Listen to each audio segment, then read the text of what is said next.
ನಮಸ್ಕಾರ. ನಿಮ್ಮೆಲ್ಲರಿಗೂ PS education Infotech ಚಾನಲ್ಗೆ ಹಾರ್ದಿಕವಾದಂತಹ ಸ್ವಾಗತ. ಸ್ನೇಹಿತರೆ ಹಾಗೂ ನನ್ನ ಮೆಚ್ಚಿನ ವಿದ್ಯಾರ್ಥಿಗಳೇ, ದ್ವಿತೀಯ PUC ವಾರ್ಷಿಕ ಪರೀಕ್ಷೆ 2021ರ ರಾಜ್ಯಶಾಸ್ತ್ರ ವಿಷಯಕ್ಕೆ ಸಂಬಂಧಪಟ್ಟಂತಹ ಪ್ರಶ್ನೆಗಳನ್ನು ಅಥವಾ ಪ್ರಶ್ನೆ ಪತ್ರಿಕೆಯನ್ನು ಇವತ್ತಿನ ಈ ಒಂದು ವಿಡಿಯೋದಲ್ಲಿ ಅದರ ಕೀ ಆನ್ಸರ್ಗಳ ಜೊತೆಗೆ ಆ ಮಾದರಿ ಉತ್ತರಗಳ ಜೊತೆಗೆ ನಾನು ಇವತ್ತು ನಿಮ್ಮ ಮುಂದೆ ಪ್ರಸ್ತುತಪಡಿಸ್ತಾ ಇದ್ದೇನೆ. ಇದೇನಪ್ಪ, ಈ ವರ್ಷ ಯಾವುದೇ ವಾರ್ಷಿಕ ಪರೀಕ್ಷೆಯನ್ನು ನಡೆಸದೆ ಎಲ್ಲರನ್ನೂ ಕೂಡ ಹಿಂದಿನ ಒಂದು ಬೇಸ್ ಮೇಲೆ ಪಾಸ್ ಮಾಡಿದ್ದಾರೆ ಅನ್ನುವಂಥದ್ದು ಈ ಸಂದರ್ಭದಲ್ಲಿ ಇದ್ಯಾವ ಪ್ರಶ್ನೆ ಪತ್ರಿಕೆ ಅಂತೀರಾ? ಇಲ್ಲಿ ಖಾಸಗಿ ಅಭ್ಯರ್ಥಿಗಳು ಹಾಗೂ ಯಾರು ಪರೀಕ್ಷೆಯನ್ನು ಬರೀತೀನಿ ಅಂತ ಮಾಡಿದ್ರೋ ಅವರಿಗಾಗಿ ಈ ಪರೀಕ್ಷೆಯನ್ನು ಆಗಸ್ಟ್ ತಿಂಗಳಿನಲ್ಲಿ ನಡೆಸಲಾಗಿತ್ತು. ಆ ಪರೀಕ್ಷೆಯಲ್ಲಿ ನಡೆದಂತಹ ಆ ಒಂದು ರಾಜ್ಯಶಾಸ್ತ್ರ ವಿಷಯಕ್ಕೆ ಸಂಬಂಧಪಟ್ಟ ಪ್ರಶ್ನೆ ಪತ್ರಿಕೆಯನ್ನು ಇವತ್ತಿನ ಈ ಒಂದು ವಿಡಿಯೋದಲ್ಲಿ ನಾನು ಸಾಲ್ವ್ ಮಾಡ್ತಾ ಇದ್ದೇನೆ. ದ್ವಿತೀಯ PUC ರಾಜ್ಯಶಾಸ್ತ್ರದ ವಾರ್ಷಿಕ ಪರೀಕ್ಷೆಯ ಈ ಪ್ರಶ್ನೆ ಪತ್ರಿಕೆ ನಿಮಗೆಲ್ಲ ಗೊತ್ತಿರುವಂತೆ 3 ಗಂಟೆ 15 ನಿಮಿಷದ ಪತ್ರಿಕೆಯನ್ನು ಒಳಗೊಂಡಿರ್ತಾ ಇದೆ. ಇಲ್ಲಿ ನಾವು ಸುಮಾರು 40 ಪ್ರಶ್ನೆಗಳಿದ್ದು ಆ 40 ಪ್ರಶ್ನೆಗಳನ್ನು ನಾವು ಇಲ್ಲಿ ಸಾಲ್ವ್ ಮಾಡಬೇಕಾಗಿರುವಂಥದ್ದು ಅಥವಾ ಬಿಡಿಸಬೇಕಾಗಿರುವಂಥದ್ದು. ಇಲ್ಲಿ ಒಟ್ಟಿನಲ್ಲಿ ನಾವು ಈ ಒಂದು ಪ್ರಶ್ನೆ ಪತ್ರಿಕೆಯಿಂದ 100 ಅಂಕಗಳನ್ನು ಪಡೆದುಕೊಳ್ಳುವಂಥದ್ದು. ಹಾಗಾದರೆ ಆ ಪ್ರಶ್ನೆ ಪತ್ರಿಕೆ ಯಾವ ಪ್ರಶ್ನೆಗಳನ್ನು ಒಳಗೊಂಡಿತ್ತು ಅನ್ನೋದನ್ನು ನೋಡೋಣ ಬನ್ನಿ. ಮೊದಲನೆಯದ್ದು ನಿಮಗೆಲ್ಲ ಗೊತ್ತು, ಪ್ರಥಮ ಭಾಗ 1 ಅಂಕದ ಪ್ರಶ್ನೆಗಳನ್ನು ಒಳಗೊಂಡಿರ್ತಾ ಇದೆ.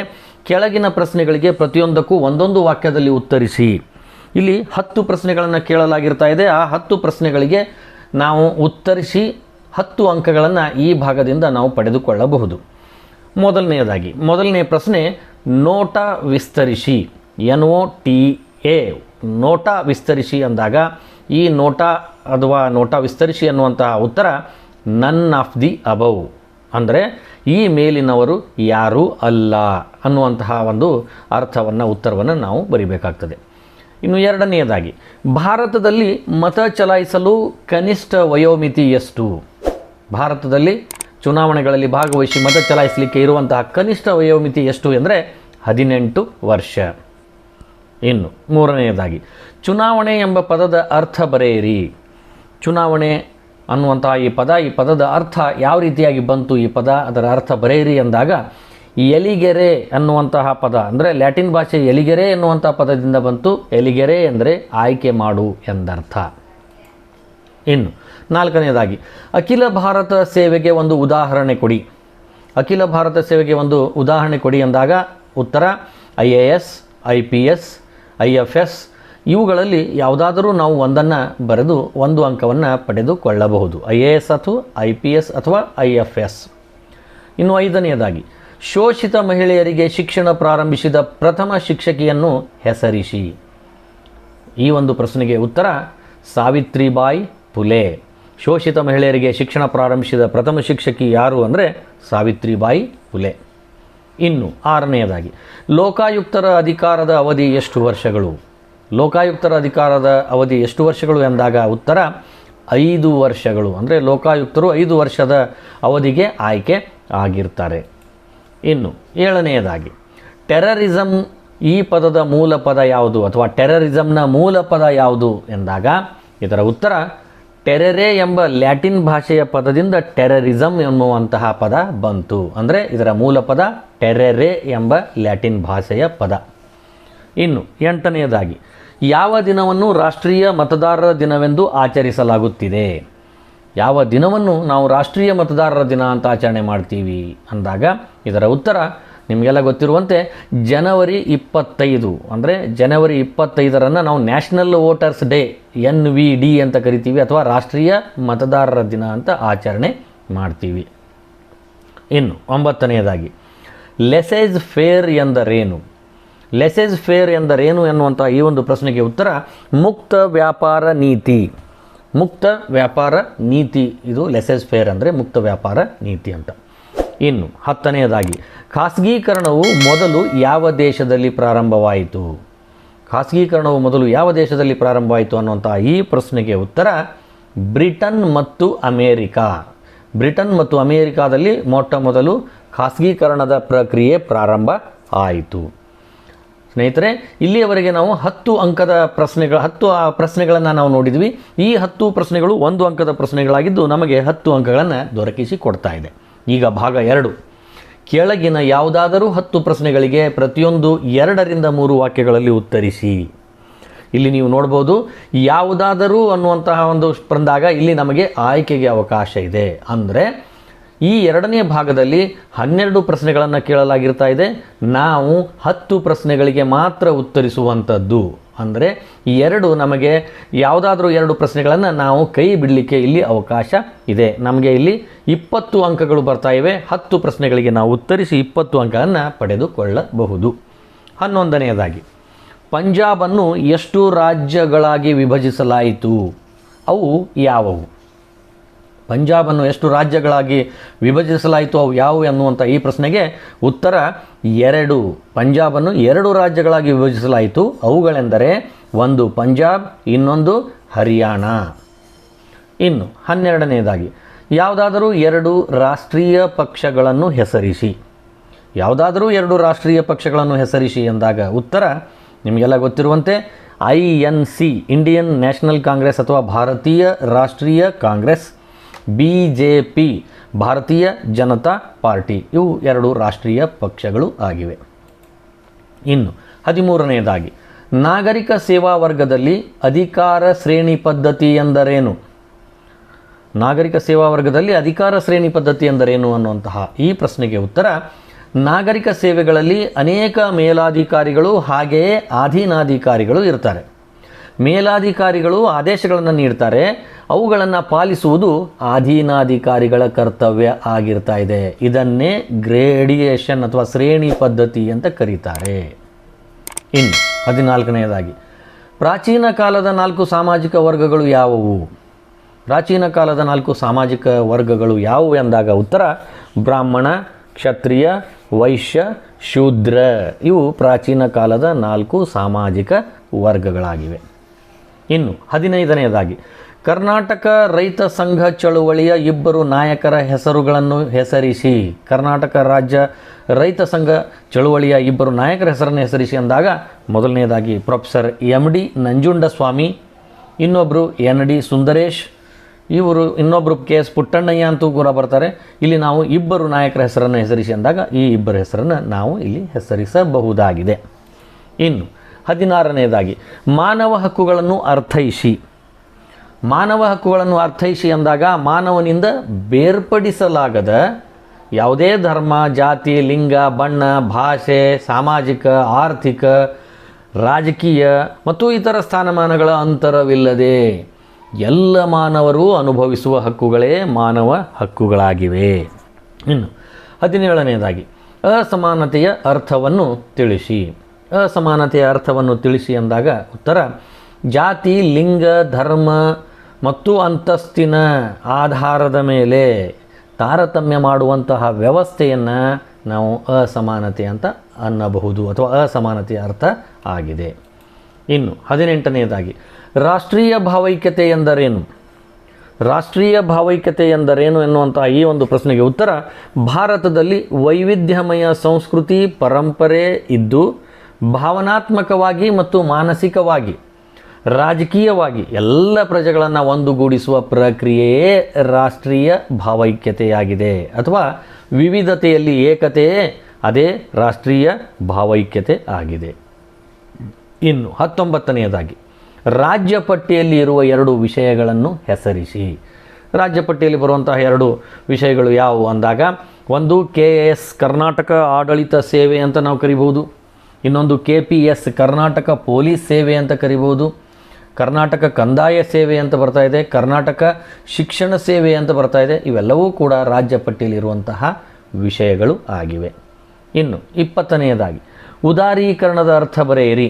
ಉದಾರೀಕರಣದ ಅರ್ಥ ಬರೆಯಿರಿ ಎಂದಾಗ ಅದರ ಉತ್ತರ, ಉದಾರೀಕರಣ ಎಂದರೆ ಆರ್ಥಿಕತೆಯನ್ನು ವಿವಿಧ ನಿಯಂತ್ರಕ ನಿಯಮಗಳಿಂದ, ತೆರಿಗೆ ಹಾಗೂ ಸುಂಕಗಳಿಂದ ಮುಕ್ತಗೊಳಿಸುವ ಪ್ರಕ್ರಿಯೆಯೇ ಉದಾರೀಕರಣ ಆಗಿದೆ.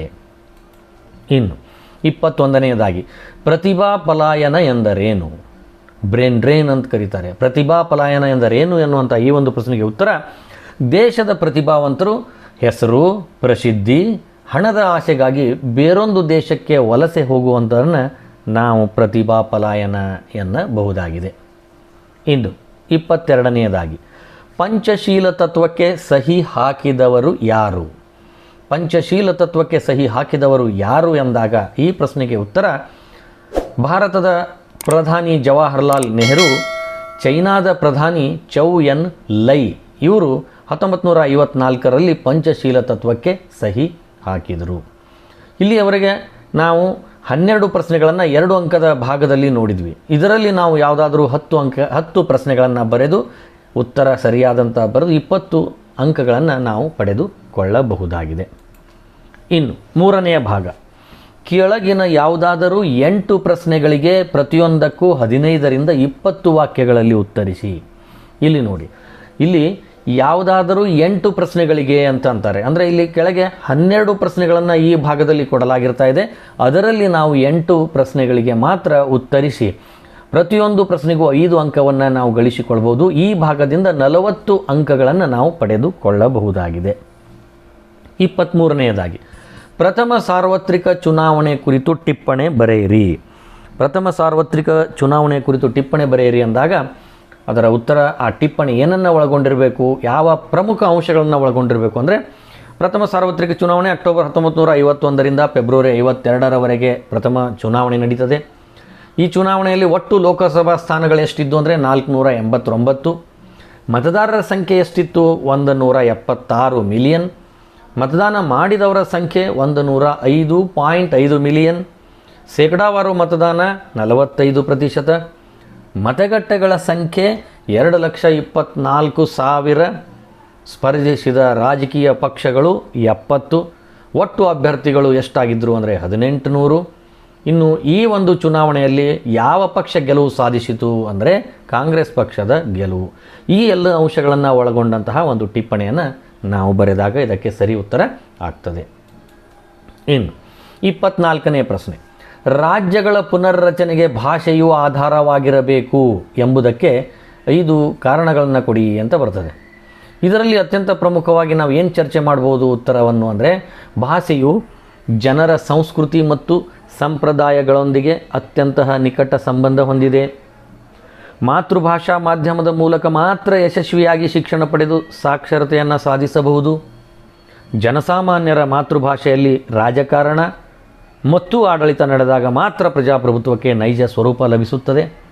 ಇನ್ನು ಭಾಷಾವಾರು ರಾಜ್ಯಗಳು ಮಾತ್ರ ಶಿಕ್ಷಣ, ಆಡಳಿತ ಮತ್ತು ನ್ಯಾಯಿಕ ವ್ಯವಹಾರಗಳನ್ನು ಮಾತೃಭಾಷೆಯಲ್ಲಿ ಸಮರ್ಥವಾಗಿ ನೀಡಬಲ್ಲವು. ಈ ಅಂಶಗಳನ್ನು ಸಂಕ್ಷಿಪ್ತವಾಗಿ ನಾವು ವಿವರಿಸಿದಾಗ ಈ ಪ್ರಶ್ನೆಗೆ ಸರಿಯಾದ ಉತ್ತರ ಆಗ್ತದೆ. ಇನ್ನು 25ನೇದಾಗಿ, ಪ್ರತ್ಯಕ್ಷ ಚುನಾವಣೆಯ ಲಕ್ಷಣಗಳನ್ನು ವಿವರಿಸಿ. ಡೈರೆಕ್ಟ್ ಇಲೆಕ್ಷನ್ ಅಂತ ಕರಿತೀವಿ ನಾವು. ಪ್ರತ್ಯಕ್ಷ ಚುನಾವಣೆಯ ಲಕ್ಷಣಗಳನ್ನು ವಿವರಿಸಿ ಅಂದಾಗ ಉತ್ತರ ಈ ಕೆಳಗಿನ ಅಂಶಗಳನ್ನು ಒಳಗೊಂಡಿರಬೇಕು. ಅವು ಯಾವುವು ಅಂತಂದರೆ, ಪ್ರತ್ಯಕ್ಷ ಚುನಾವಣೆ ಹೆಚ್ಚು ಪ್ರಜಾಸತ್ತಾತ್ಮಕವಾದುದು. ಇನ್ನು ಜನಪ್ರತಿನಿಧಿಗಳ ಮೇಲೆ ನಿಯಂತ್ರಣವನ್ನು ಹೊಂದಲಿಕ್ಕೆ ಈ ಚುನಾವಣೆಯಲ್ಲಿ ಅವಕಾಶ ಇದೆ. ರಾಜಕೀಯ ಪರಿಜ್ಞಾನ ಮೂಡಿಸುತ್ತದೆ. ಈ ಪ್ರತ್ಯಕ್ಷ ಚುನಾವಣೆಯಿಂದ ಯೋಗ್ಯ ಅಭ್ಯರ್ಥಿಗಳು ಆಯ್ಕೆಯಾಗಲಿಕ್ಕೆ ಸಾಧ್ಯ. ಇನ್ನು ಸಾರ್ವಜನಿಕರೊಂದಿಗೆ ಆ ಆಯ್ಕೆಯಾದ ಪ್ರತಿನಿಧಿಗಳ ಸಂಪರ್ಕ ಇರ್ತಾ ಇದೆ. ಈ ಅಂಶಗಳನ್ನು ಸಂಕ್ಷಿಪ್ತವಾಗಿ ನಾವು ವಿವರಿಸಿದಾಗ ಈ ಪ್ರಶ್ನೆಗೆ ಸರಿಯಾದ ಉತ್ತರ ಆಗ್ತದೆ. ಇನ್ನು 26ನೇದಾಗಿ, ಜಿಲ್ಲಾಧಿಕಾರಿಯ 5 ಕಾರ್ಯಗಳನ್ನು ಬರೆಯಿರಿ. ಜಿಲ್ಲಾಧಿಕಾರಿಯ 5 ಕಾರ್ಯಗಳನ್ನು ಬರೆಯಿರಿ ಅಂದಾಗ ಉತ್ತರ, ಮೊದಲನೇದಾಗಿ ಕಾನೂನು ಮತ್ತು ಸುವ್ಯವಸ್ಥೆಯನ್ನು ಕಾಪಾಡುವುದು. ಇನ್ನು 2ನೇದಾಗಿ ಜಿಲ್ಲಾ ದಂಡಾಧಿಕಾರಿಯಾಗಿ ಕಾರ್ಯನಿರ್ವಹಿಸುವುದು. ಕಂದಾಯ ಕಾರ್ಯ, ಅಭಿವೃದ್ಧಿ ಕಾರ್ಯಗಳು, ಚುನಾವಣಾ ಕಾರ್ಯಗಳು, ವಿಪತ್ತು ನಿರ್ವಹಣೆ ಮಾಡುವುದು, ಸಾರ್ವಜನಿಕ ಕುಂದುಕೊರತೆಯ ನಿವಾರಣೆ ಮಾಡುವುದು. ಈ ಎಲ್ಲ ಅಂಶಗಳನ್ನು ಒಳಗೊಂಡಂತಹ ಒಂದು ಟಿಪ್ಪಣಿಯನ್ನು ನಾವು ಬರೆದಾಗ ಈ ಪ್ರಶ್ನೆಗೆ ಸರಿಯಾದ ಉತ್ತರ ಆಗ್ತದೆ. ಇಲ್ಲಿ 7 ಕಾರ್ಯಗಳನ್ನು ಕೊಟ್ಟಿದ್ದಾರೆ.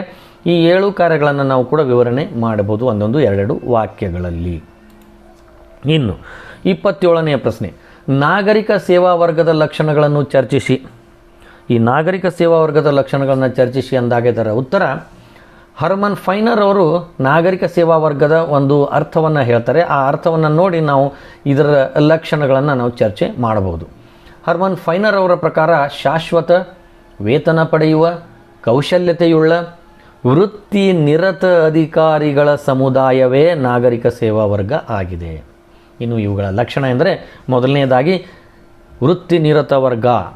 ಇದೊಂದು ಪ್ರೊಫೆಷ್ನಲ್ ಆಗಿರುವಂತಹ ಒಂದು ವರ್ಗ ಆಗಿರ್ತಾ ಇದೆ. ಎರಡನೇದಾಗಿ ಅಧಿಕಾರ ಶ್ರೇಣಿ ಪದ್ಧತಿ, ಇಲ್ಲಿ ಹೈರಾರ್ಕಿ ಇರ್ತಾ ಇದೆ. ಮೂರನೇದಾಗಿ ರಾಜಕೀಯ ತಾಟಸ್ಥ್ಯ. ನಾಲ್ಕನೇದಾಗಿ ಅನಾಮಧೇಯತೆ ಅಥವಾ ಅನಾಮಕತ್ವ. ಐದನೇದಾಗಿ ಇದು ಖಾಯಂ ವರ್ಗ ಅಥವಾ ಶಾಶ್ವತವಾದಂಥ ವರ್ಗ, ಅಂದರೆ ಸೇವೆಗೆ ಸೇರಿದಂದಿನಿಂದ ನಿವೃತ್ತಿಯಾಗುವವರೆಗೆ ಕಾರ್ಯನಿರ್ವಹಿಸುವಂಥದ್ದು. ಇನ್ನು ನಿಷ್ಪಕ್ಷಪಾತತೆ, ಸೇವಾ ಮನೋಭಾವ, ಕಾನೂನಿನ ಮಿತಿಗೆ ಒಳಪಟ್ಟು ಕೆಲಸ ಮಾಡುವಂಥದ್ದು ಹಾಗೂ ವಿಶೇಷ ತರಬೇತಿಯನ್ನು ಹೊಂದಿರುವಂಥದ್ದು. ಈ ಅಂಶಗಳನ್ನು ನಾವು ಸಂಕ್ಷಿಪ್ತವಾಗಿ ವಿವರಿಸಿದಾಗ ಈ ಪ್ರಶ್ನೆಗೆ ಸರಿಯಾದ ಉತ್ತರ ಆಗ್ತದೆ. ಇನ್ನು 28ನೇದಾಗಿ ಕರ್ನಾಟಕ ಲೋಕಸೇವಾ ಆಯೋಗದ ರಚನೆ, ಅಧಿಕಾರ ಮತ್ತು ಕಾರ್ಯಗಳನ್ನು ವಿವರಿಸಿ. ಕರ್ನಾಟಕ KPSC ಅಂತ ಕರಿತೀವಿ. ಈ KPSCಯ ರಚನೆ, ಅಧಿಕಾರ ಮತ್ತು ಕಾರ್ಯಗಳನ್ನು ವಿವರಿಸಿ ಎಂದಾಗ ಉತ್ತರ ರಚನೆ, ರಾಜ್ಯ ಸೇವೆಗಳಿಗೆ ಅರ್ಹ ನೌಕರರನ್ನು ಆಯ್ಕೆ ಮಾಡಲು ಇರುವ ಆಯೋಗವೇ KPSC. ಈ KPSCಯಲ್ಲಿ ಯಾರಿರ್ತಾರೆ ಅಂದರೆ ಇವರು ರಾಜ್ಯಪಾಲರಿಂದ ಇದರ ಸದಸ್ಯರು, ಅಧ್ಯಕ್ಷರು ಆಯ್ಕೆ ಆಗ್ತಾರೆ. ಇವರ ಅಧಿಕಾರಾವಧಿ 6 ವರ್ಷ ಅಥವಾ ಅವರಿಗೆ 62 ವರ್ಷ ವಯಸ್ಸಾಗುವವರೆಗೆ ಅವರು ಅಧಿಕಾರದಲ್ಲಿರ್ತಾರೆ. ಒಬ್ಬ ಸದಸ್ಯ ಪುನಃ ಸದಸ್ಯ ಆಗುವಂತಿಲ್ಲ, ಆದರೆ ಅಧ್ಯಕ್ಷನಾಗಬಹುದು. ಇನ್ನು ಅಧ್ಯಕ್ಷರಾದವರು UPSCಯ ಸದಸ್ಯ ಅಥವಾ ಅಧ್ಯಕ್ಷನಾಗಬಹುದು. ಅಂದರೆ KPSCಯ ಸದಸ್ಯನಾದವರು UPಯ ಸದಸ್ಯ ಆಗ್ಬೋದು, ಅಧ್ಯಕ್ಷನೂ ಆಗಬಹುದು. ಇನ್ನು ಇವರ ವೇತನವನ್ನು ಯಾರು ನಿರ್ಧಾರ ಮಾಡ್ತಾರೆ ಅಂದರೆ ರಾಜ್ಯ ಶಾಸಕಾಂಗ ನಿರ್ಧಾರ ಮಾಡ್ತದೆ. ಇನ್ನು ಇವರೇನಾದರೂ ತಪ್ಪು ಮಾಡಿದರೆ ಇವರನ್ನು ಅಧಿಕಾರದಿಂದ ಕೆಳಗಿಳಿಸಬೇಕು ಅಂದರೆ ಹೈಕೋರ್ಟ್ನ ನ್ಯಾಯಾಧೀಶರಿಂದ ವಿಚಾರಣೆ ನಡೆಸಿ ಇವರು ತಪ್ಪು ಮಾಡಿರುವುದು ಸಾಬೀತಾದರೆ ರಾಜ್ಯಪಾಲರು ಇವರನ್ನು ಏನು ಮಾಡ್ತಾರೆ ಅಂದರೆ ಅಧಿಕಾರದಿಂದ ಕೆಳಗಿಳಿಸ್ತಾರೆ. ಇನ್ನು ಈ KPSC ಅಥವಾ ಈ ಕರ್ನಾಟಕ ಲೋಕಸೇವಾ ಆಯೋಗದ ಕಾರ್ಯ ಏನು ಅಂದರೆ ರಾಜ್ಯ ಸೇವೆಗಳಿಗೆ ಅಭ್ಯರ್ಥಿಯನ್ನು ನೇಮಕಾತಿ ಮಾಡಲು ಪರೀಕ್ಷೆಗಳನ್ನು ನಡೆಸುವಂಥದ್ದು. KAS ಆಗಿರ್ಬೋದು, KPS ಆಗಿರ್ಬೋದು, KRS ಆಗಿರ್ಬೋದು, KES ಆಗಿರ್ಬೋದು, ಇವುಗಳನ್ನು ನೇಮಕಾತಿ ಮಾಡುವಂಥ ಪರೀಕ್ಷೆ ನಡೆಸ್ತದೆ. ಇನ್ನು ಇಲಾಖಾ ಪರೀಕ್ಷೆಗಳನ್ನು ನಡೆಸುವಂಥದ್ದು, ಡಿಪಾರ್ಟ್ಮೆಂಟಲ್ ಎಕ್ಸಾಮ್ ಅಂತ ಕರಿತೀವಿ, ಅದನ್ನು ನಡೆಸ್ತದೆ. ನೇಮಕಾತಿ, ತರಬೇತಿ, ಬಡ್ತಿ, ವರ್ಗಾವಣೆ, ನಿವೃತ್ತಿ, ಶಿಸ್ತು ಕ್ರಮಗಳ ಬಗ್ಗೆ ರಾಜ್ಯ ಸರ್ಕಾರಕ್ಕೆ ಸಲಹೆಯನ್ನು ನೀಡುವಂಥದ್ದು. ಇನ್ನು ರಾಜ್ಯಪಾಲರಿಗೆ ವಾರ್ಷಿಕ ವರದಿಯನ್ನು ಸಲ್ಲಿಸುವುದು. ಇನ್ನು ರಾಜ್ಯಪಾಲರು ಸೂಚಿಸುವ ಕಾರ್ಯಗಳನ್ನು ನಿರ್ವಹಿಸುವುದು. ಈ ಎಲ್ಲ ಅಂಶಗಳನ್ನು ಒಳಗೊಂಡ ಒಂದು ಸಂಕ್ಷಿಪ್ತ ಟಿಪ್ಪಣಿ ಬರೆದಾಗ ಇದಕ್ಕೆ ಸರಿಯಾದ ಉತ್ತರ ಆಗ್ತದೆ. ಇನ್ನು 29ನೇದಾಗಿ ಮಹಿಳಾ ಚಳುವಳಿಗೆ ಕಾರಣಗಳಾವವು ಚರ್ಚಿಸಿ. ಮಹಿಳಾ ಚಳುವಳಿಗೆ ಕಾರಣಗಳಾವವು ಚರ್ಚಿಸಿ ಅಂದಾಗ ಮಹಿಳಾ ಚಳುವಳಿ ಕಾರಣಗಳಂದರೆ ಮೊದಲನೇದಾಗಿ ಬರುವಂಥದ್ದು ಅಸಮಾನತೆ, ಎರಡನೇದು ವರದಕ್ಷಿಣೆ ಪಿಡುಗು, ಮೂರನೇದ್ದು ಲೈಂಗಿಕ ಹಿಂಸಾಚಾರ, ನಾಲ್ಕನೇದ್ದು ಮಾನವ ಹಕ್ಕುಗಳ ಸಂರಕ್ಷಣೆ ಮಾಡದೇ ಇರುವಂಥದ್ದು, ಐದನೇದಾಗಿ ಲಿಂಗಾಧಾರಿತ ಸಾಮಾಜಿಕ ವ್ಯವಸ್ಥೆ ಇರುವಂಥದ್ದು, ಪುರುಷ ಪ್ರಧಾನ ಕುಟುಂಬ ಅನ್ನುವಂಥದ್ದು, ಇನ್ನು ಆರನೇದಾಗಿ ಕೌಟುಂಬಿಕ ಹಿಂಸೆ. ಈ ಎಲ್ಲ ಕಾರಣಗಳನ್ನು ನಾವು ಸಂಕ್ಷಿಪ್ತವಾಗಿ ವಿವರಿಸಿದಾಗ ಈ ಪ್ರಶ್ನೆಗೆ ಸರಿಯಾದ ಉತ್ತರ ಆಗ್ತದೆ. ಇನ್ನು 30ನೇದಾಗಿ ಪ್ರಜಾಪ್ರಭುತ್ವಕ್ಕೆ ಭ್ರಷ್ಟಾಚಾರ ಒಂದು ಗಂಡಾಂತರ ವಿಶ್ಲೇಷಿಸಿ. ಪ್ರಜಾಪ್ರಭುತ್ವಕ್ಕೆ ಭ್ರಷ್ಟಾಚಾರ ಒಂದು ಗಂಡಾಂತರ ವಿಶ್ಲೇಷಿಸಿ ಅಂದಾಗ ಇದಕ್ಕೆ ಸರಿಯಾದ ಉತ್ತರ ಈ ಕೆಳಗಿನ ಅಂಶಗಳನ್ನು ಒಳಗೊಂಡಿರಬೇಕು. ಹೇಗೆ ಅಂದರೆ, ಇದು ಶಕ್ತಿ ರಾಜಕಾರಣ.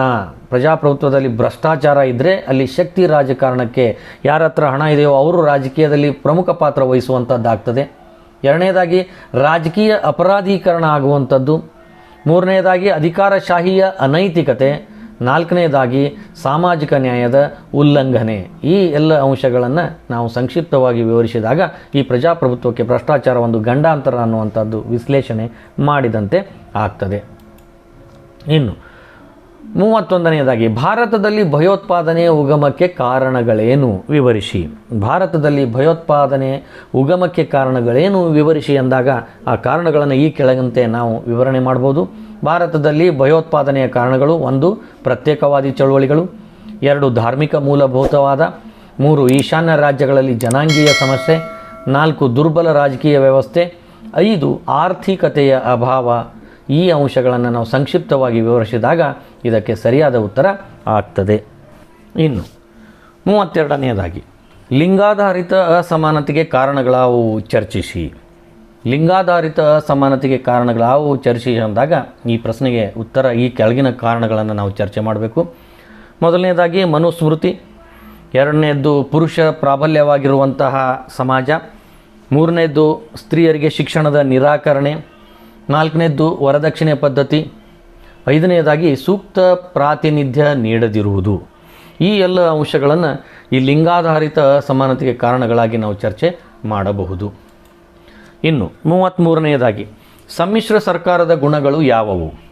ಸಮ್ಮಿಶ್ರ ಸರ್ಕಾರದ ಗುಣಗಳು ಯಾವುವು ಎನ್ನುವಂಥ ಈ ಒಂದು ಪ್ರಶ್ನೆಗೆ ಉತ್ತರ, ಸಮ್ಮಿಶ್ರ ಸರ್ಕಾರದ ಗುಣಗಳೆಂದರೆ ಪ್ರಾದೇಶಿಕ ಅಸಮಾನತೆಯನ್ನು ಕಡಿಮೆ ಮಾಡ್ತದೆ, ಸಾರ್ವಜನಿಕ ಅಭಿಪ್ರಾಯವನ್ನು ಪ್ರತಿನಿಧಿಸುತ್ತದೆ, ಆಡಳಿತದಲ್ಲಿ ವೈವಿಧ್ಯತೆ ಮತ್ತು ಬಹುತ್ವವನ್ನು ಕಲ್ಪಿಸುತ್ತದೆ, ಜನರಿಗೆ ಉತ್ತಮ ಆಡಳಿತವನ್ನು ಒದಗಿಸಲಿಕ್ಕೆ ಸಾಧ್ಯ, ಬಹುಪಕ್ಷ ಪದ್ಧತಿಯಲ್ಲಿ ಜನತೆಗೆ ಆಯ್ಕೆಯ ಅವಕಾಶ ವಿಶಾಲವಾಗಿರುತ್ತದೆ.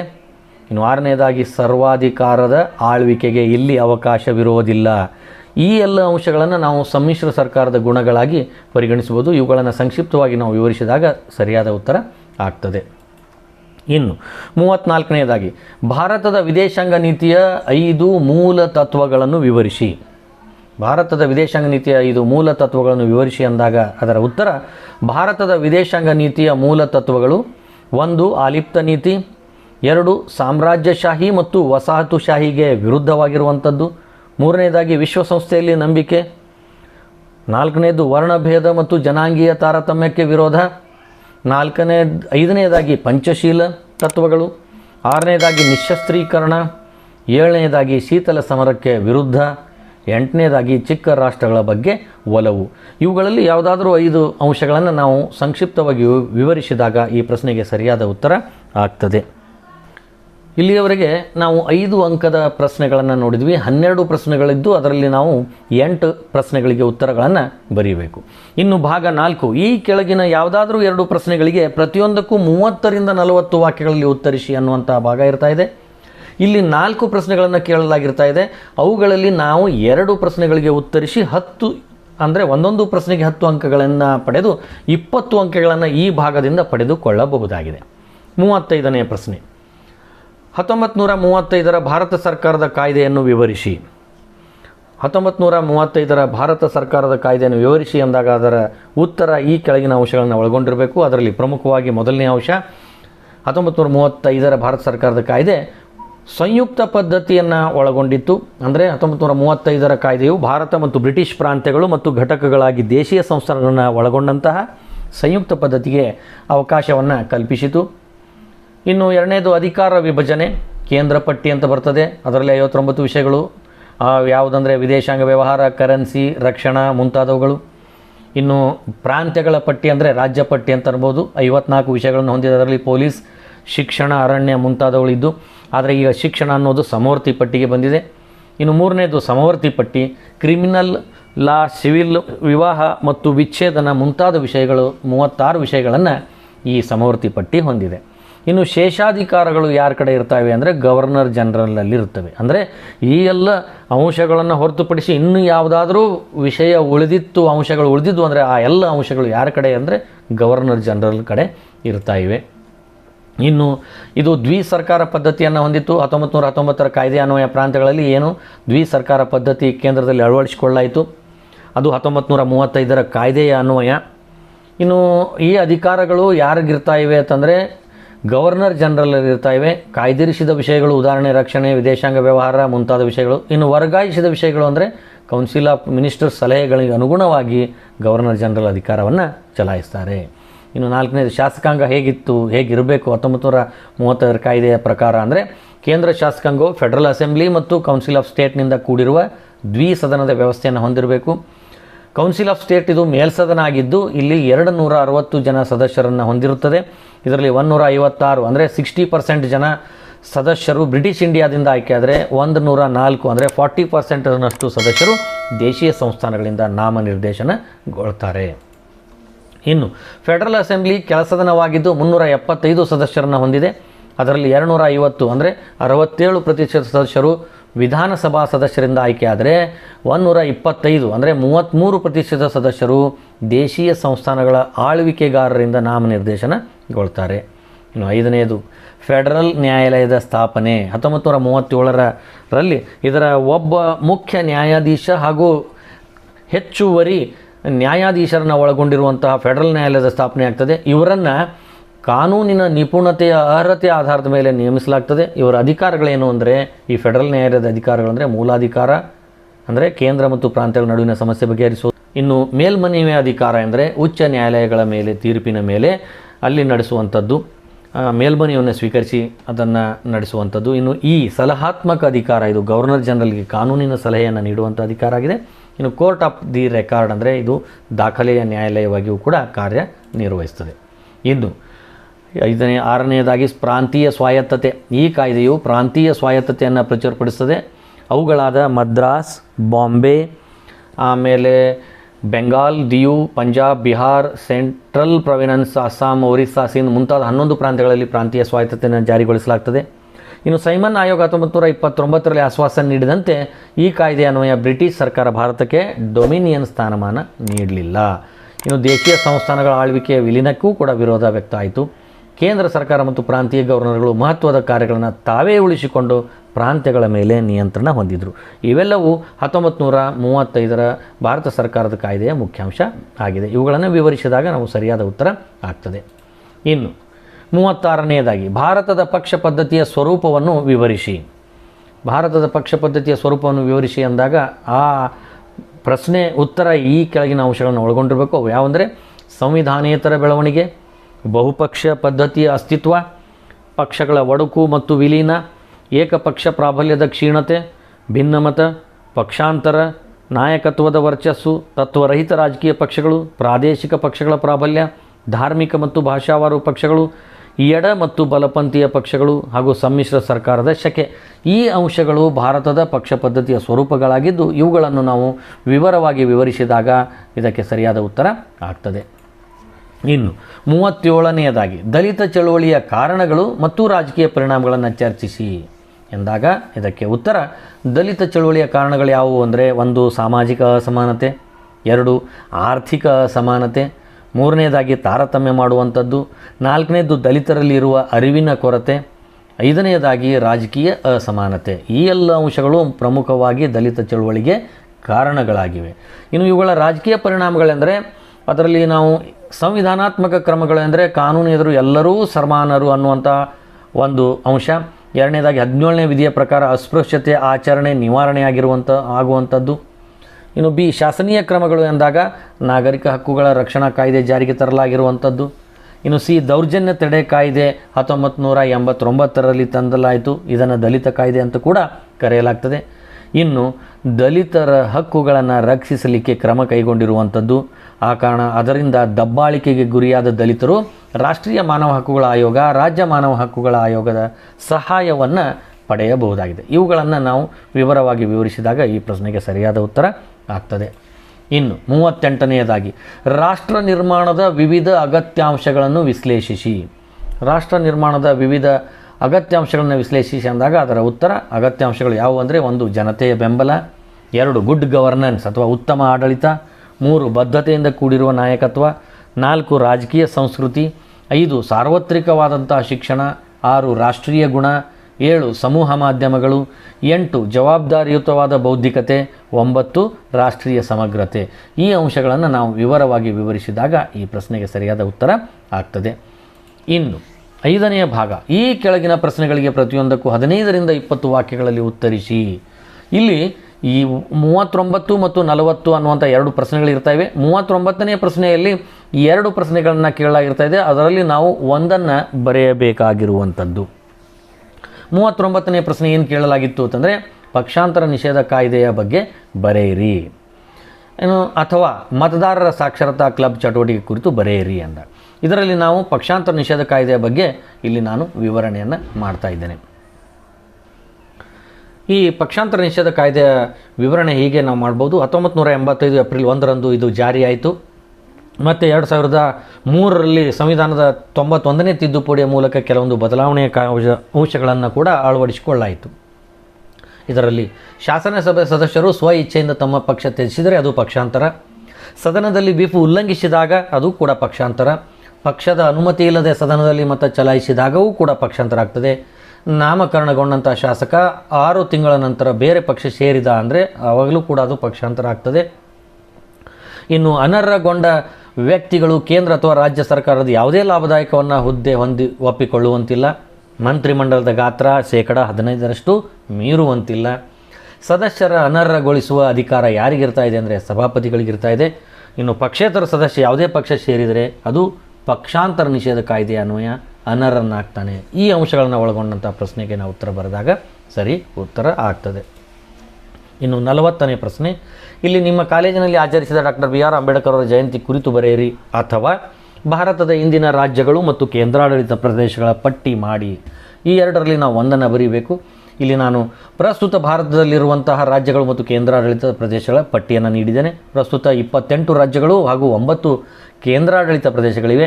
ನೀವು ನೋಡ್ಬೋದು, ಆಂಧ್ರ ಪ್ರದೇಶ, ಅರುಣಾಚಲ ಪ್ರದೇಶ, ಅಸ್ಸಾಂ, ಬಿಹಾರ್, ಛತ್ತೀಸ್ಗಢ, ಗೋವಾ, ಗುಜರಾತ್, ಹರಿಯಾಣ, ಹಿಮಾಚಲ ಪ್ರದೇಶ, ತೆಲಂಗಾಣ, ಜಾರ್ಖಂಡ್, ಕರ್ನಾಟಕ, ಕೇರಳ, ಮಧ್ಯಪ್ರದೇಶ, ಮಹಾರಾಷ್ಟ್ರ, ಮಣಿಪುರ, ಮೇಘಾಲಯ, ಮಿಜೋರಾಂ, ನಾಗಾಲ್ಯಾಂಡ್, ಒಡಿಸ್ಸಾ, ಪಂಜಾಬ್, ರಾಜಸ್ಥಾನ್, ಸಿಕ್ಕಿಂ, ತಮಿಳುನಾಡು, ತ್ರಿಪುರ, ಉತ್ತರಾಖಂಡ್, ಉತ್ತರ ಪ್ರದೇಶ ಮತ್ತು ಪಶ್ಚಿಮ ಬಂಗಾಳ. ಇವು 28 ರಾಜ್ಯಗಳು. ಇನ್ನು 9 ಕೇಂದ್ರಾಡಳಿತ ಪ್ರದೇಶಗಳೆಂದರೆ ಅಂಡಮಾನ್ ನಿಕೋಬಾರ್, ಚಂಡೀಗಢ, ದಾದ್ರಾ ಮತ್ತು ನಗರ ಹವೇಲಿ, ದಿಯು ದಾಮನ್, ದೆಹಲಿ NCT, ಲಕ್ಷದ್ವೀಪ, ಪುದುಚೇರಿ ಮತ್ತು ಜಮ್ಮು ಮತ್ತು ಕಾಶ್ಮೀರ ಮತ್ತು ಲಡಾಖ್. ಮೊದಲು ಜಮ್ಮು ಮತ್ತು ಕಾಶ್ಮೀರ ರಾಜ್ಯದ ಸ್ಥಾನಮಾನ ಹೊಂದಿತ್ತು. ಈಗ ಅದನ್ನು 2 ಭಾಗ ಮಾಡಿ ಒಂದು ಜಮ್ಮು ಮತ್ತು ಕಾಶ್ಮೀರ, ಇನ್ನೊಂದು ಲಡಾಖ್ ಎನ್ನುವಂಥ ಕೇಂದ್ರಾಡಳಿತ ಪ್ರದೇಶಗಳನ್ನಾಗಿ ಮಾಡಿರುವುದನ್ನು ನಾವು ನೋಡ್ತೀವಿ. ಸ್ನೇಹಿತರೆ, ಈ ವಿಡಿಯೋ ನಿಮಗೆ ಇಷ್ಟ ಆದಲ್ಲಿ ದಯವಿಟ್ಟು ಲೈಕ್ ಬಟನನ್ನು ಒತ್ತಿ ಹಾಗೂ ಈ ಚಾನಲನ್ನು ಸಬ್ಸ್ಕ್ರೈಬ್ ಮಾಡಿ. ನಮಸ್ಕಾರ.